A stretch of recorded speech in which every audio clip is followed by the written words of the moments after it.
Olá a todas as pessoas, sejam bem-vindos a mais um vídeo de filosofia. Para hoje eu decidi falar acerca da coragem. A coragem filosófica, digamos assim, para o sujeito intelectual ideal. Desta minha obra, O Sujeito Intelectual Ideal. Um manual para desenvolver brio no ato de pensar, uma consciência mais livre, uma consciência mais feliz. Esta obra vem na sequência de esta obra, O Ensaio sobre o Individualismo Intelectual e Terapêutico, que também teve como consequência, ou como sequência, Ensaio Filosófico sobre a Felicidade e a Sexualidade, que até fala aqui ego inconsciente, sistema de sobrevivência e repressão da espécie, dança do casamento humano, relacionamentos, consciência e ética. Então vamos lá ver. A coragem, até há a escola da coragem na filosofia, não é? A coragem é fundamental para o sujeito intelectual ideal. Para quem ainda não viu os outros vídeos ou não leu esta obra, não é? O sujeito intelectual ideal eu posso até ler a sinopse, assim enquadra um bocadinho melhor. Como se comportaria um sujeito intelectual ideal em qualquer circunstância que pudesse provocar desconforto intelectual? Como ele pensaria? Como ele deveria pensar? Que virtudes deveria realizar? A resposta a este tipo de questões encontra-se neste Manual do Pensador, um manual ensaístico que se propõe a contribuir para o desenvolvimento de uma excelência do ato de pensar e de ser, ajudando as pessoas a aproximarem-se o máximo possível daquilo que deveria ser um sujeito intelectual ideal enquanto modelo a ser seguido diante das adversidades da vida, também com propósito felicitário. Pois digo aqui, esta obra é um prolongamento do ensaio sobre o individualismo intelectual terapêutico e mais um desenvolvimento da individuologia.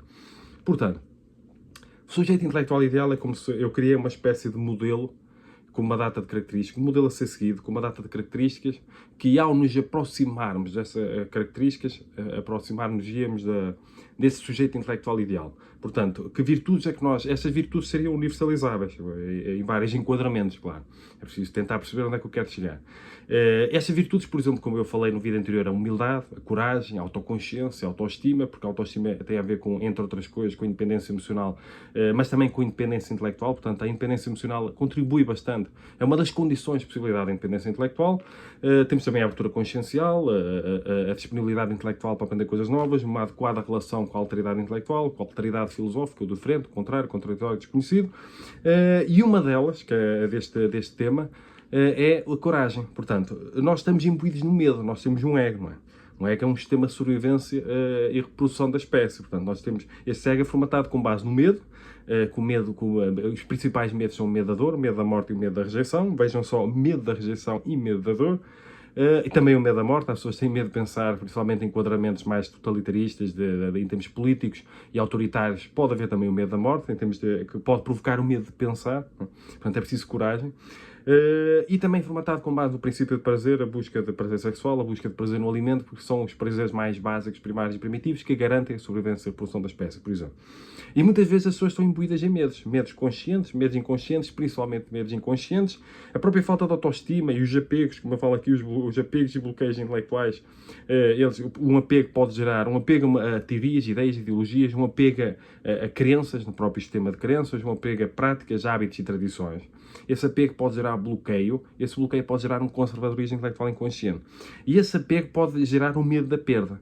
Pode fazer com que uma pessoa tenha medo, pode fazer com que uma pessoa tenha uma má relação com a alteridade intelectual, com as outras perspectivas, com a diferença, com o contrário, com o contraditório, com o desconhecido, com outras teorias, ideias e ideologias. A pessoa pode ter medo de mudar, da necessidade de mudança, porque a mudança é uma das coisas mais difíceis que existe no mundo, digamos assim. Mudar é difícil, não é? Mudar pode provocar desconforto. A pessoa, quando muda, pode ter de lidar com um desconhecido.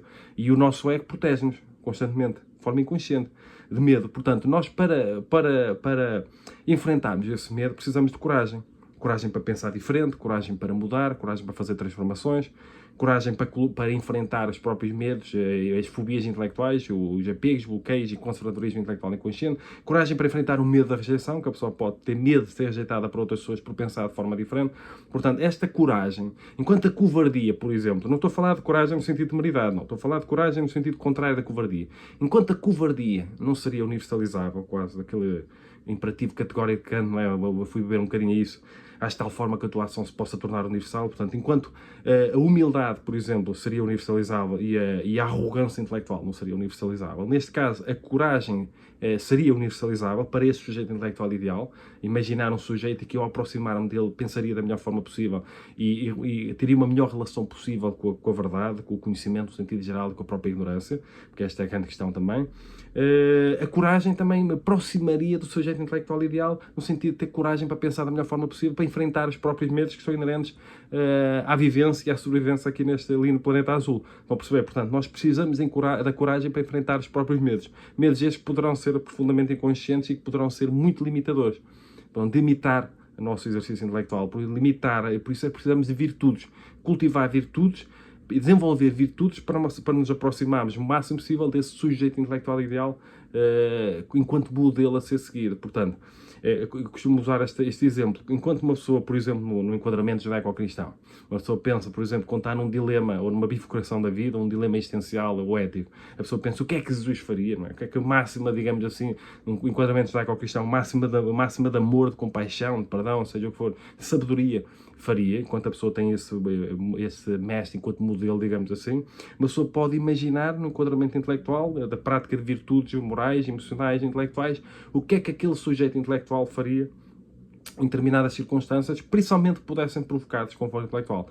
Porque as pessoas podem ser muito inteligentes, muito intelectualizadas, mais sábias do planeta em determinada área do saber, e, no entanto, ter bloqueios, apegos intelectuais, no entanto, ter fobias intelectuais, não ter autoestima, ter medo de pensar diferente, por ter medo de ser rejeitado pelos próprios pares, académicos, científicos, intelectuais, seja o que for, ou cientistas, e medo de ser rejeitado por outras pessoas. Pode ter medo de pensar de forma diferente, pode ter medo de abandonar velhas crenças, velhas práticas, velhos hábitos, velhas tradições, estão a perceber? Portanto, e para esse medo, ou diante desse medo, nós precisamos de coragem. Portanto, esta coragem, que seria fundamental para cada pessoa, é fundamental para o sujeito intelectual ideal. Portanto, quanto mais uma pessoa tem coragem, ou desenvolve a coragem interior para enfrentar os próprios medos, porque a coragem pressupõe enfrentar medo, não é? Se não houver medo, quase que não é preciso coragem.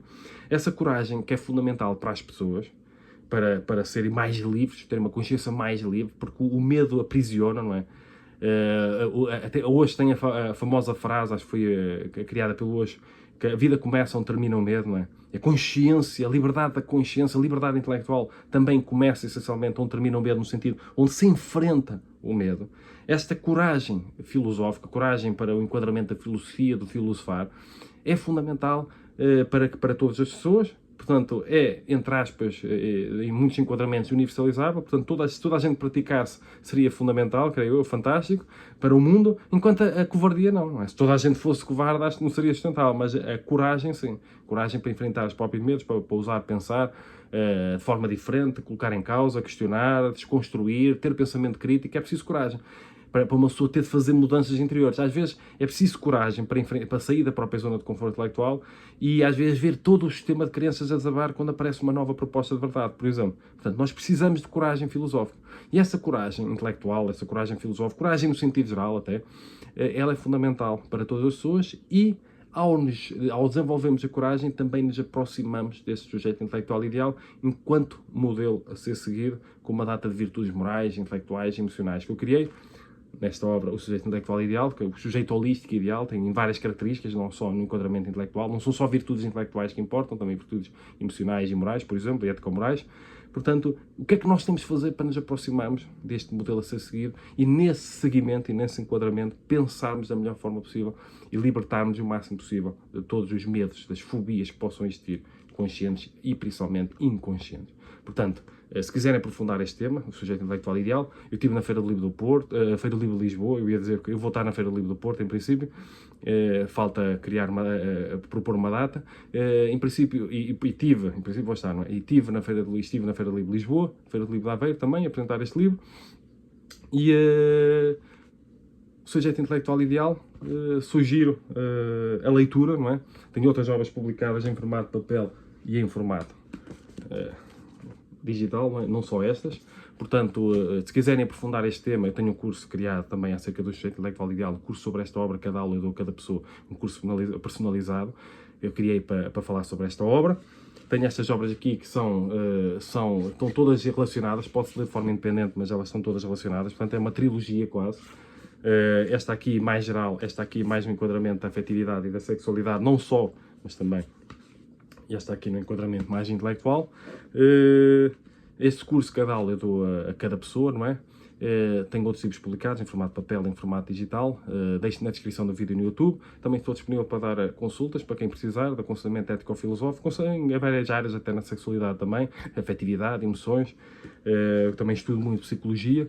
Essas obras são quase também, abordam, têm muito pé numa psicologia filosófica, porque eu sou investigador, eu gosto de estudar todo tipo de coisas, até espiritualidade, portanto, e ciência. Tenho vários livros publicados. Se quiserem contribuir para a sustentabilidade e crescimento do canal, podem comentar, por like, divulgar, ajudar a partilhar a mais pessoas. Podem também fazer doações para o meu IBAN ou MBWay, que eu deixo na descrição do vídeo no YouTube. As referências estão essencialmente na descrição do vídeo no YouTube ou simplesmente na parte geral acerca do YouTube, onde faço uma apresentação de mim próprio, portanto, e do meu trabalho.